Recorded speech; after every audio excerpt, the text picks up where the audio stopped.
Have you ever wanted a classic game to come back bigger, faster, and even more brutal than ever? Well, in 2016, Doom did exactly that. With beautiful graphics, intense gunfights, and everything fans loved about the originals. You'd think it would have been an easy recommendation.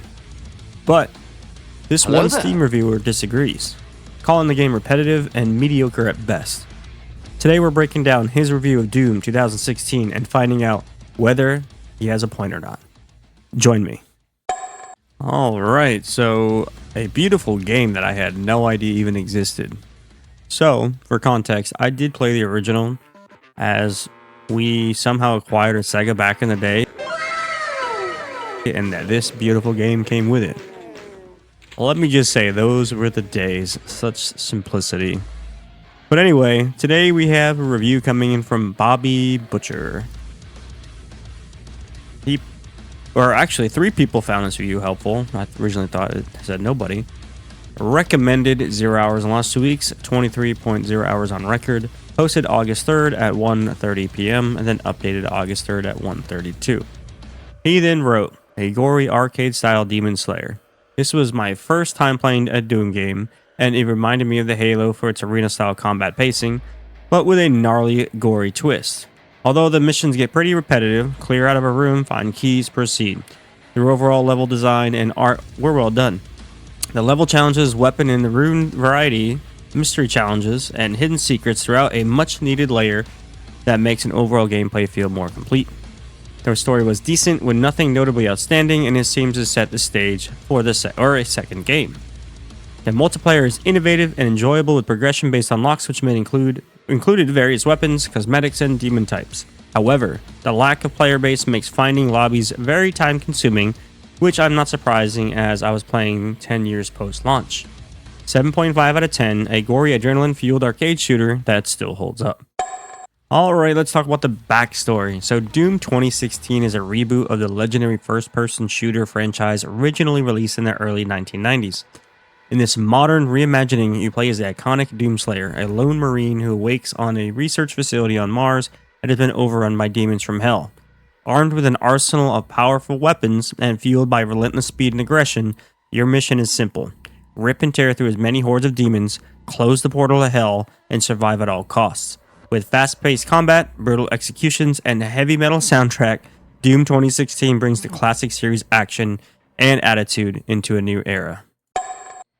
Alright, so let's break down a few key points from this review. These are just some talking points that really stood out to me, and I wanted to address them in this video. So that brings me to point number 1. He starts his review by saying Doom 2016 reminded him of Halo. That actually made me laugh. When I was looking for another game to review, I saw the Doom character art, and I was like, why is Master Chief here?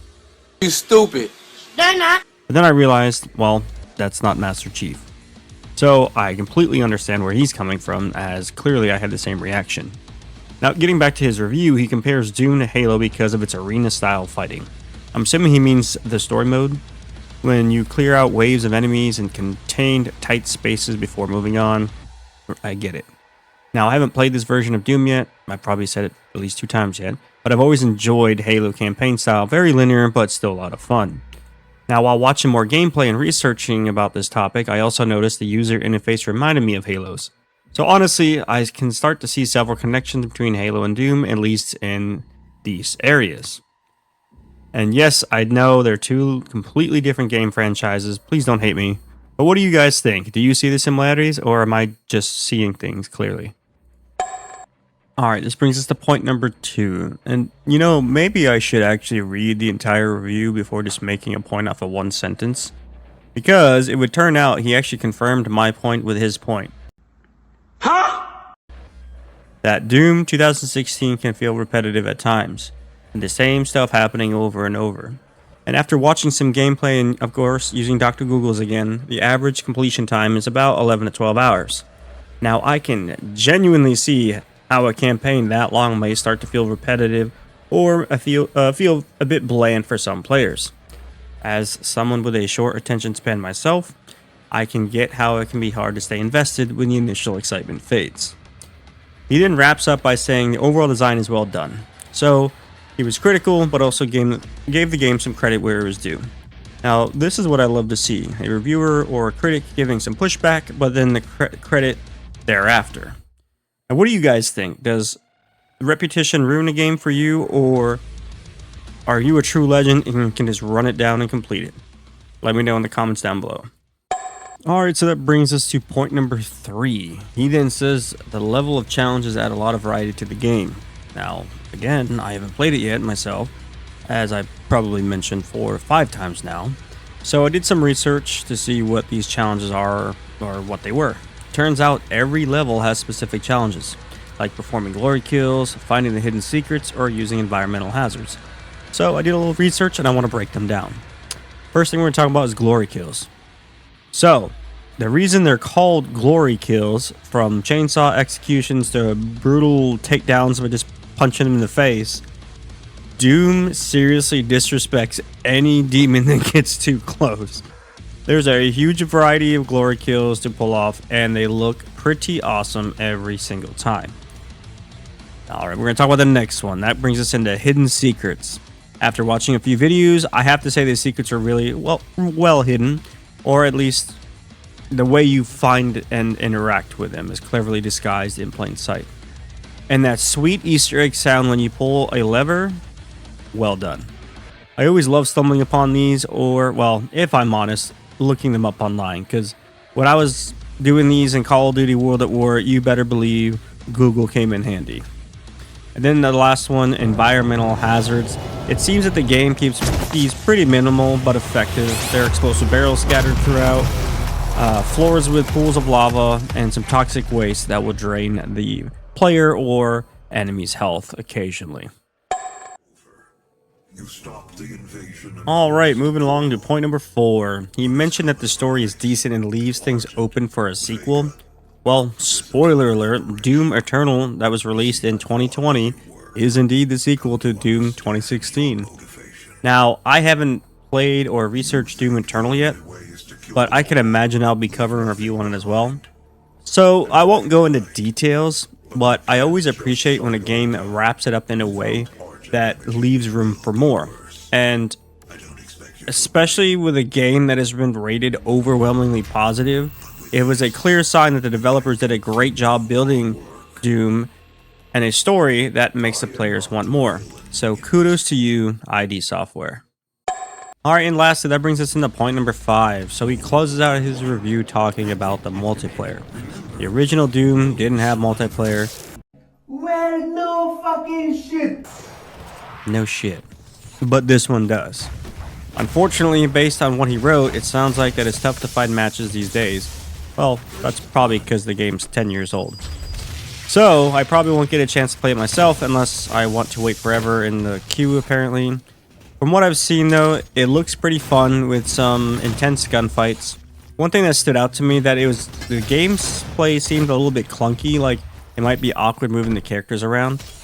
Not sure, though. Did you guys get any chance to try the multiplayer? Was it actually the case? Let me know in the comments below. Alright, so additional discussion. So in summary, Doom 2016 looks like a beautiful reboot to the beloved classic. Doom 1993 was a legendary arcade shooter, and ID Software really did their research to give it some modern love. The result? As mentioned before, this game is consistently rated overwhelmingly positive on Steam, and it clearly resonated well with the fans. While I didn't get to experience the multiplayer in its life cycle, just watching the gameplay makes it clear Doom 2016 was a strong competitor in a tough, saturated FPS market.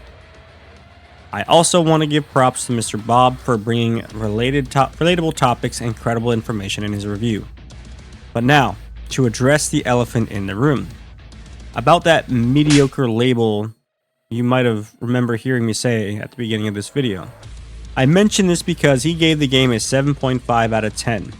This is not a knock at him, but according to Dr. Google again, scores in the 6 to 7 range are often seen as disappointing or mediocre online. Personally, I didn't get that vibe from his review, but I don't make up the rules of the internet. Please don't hate me, don't dislike the video.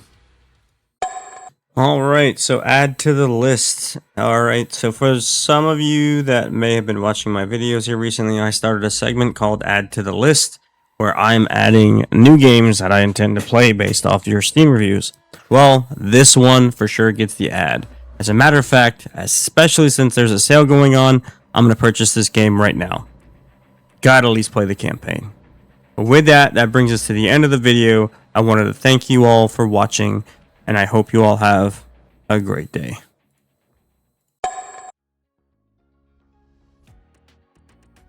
All right, and that lastly brings us into, I don't like that.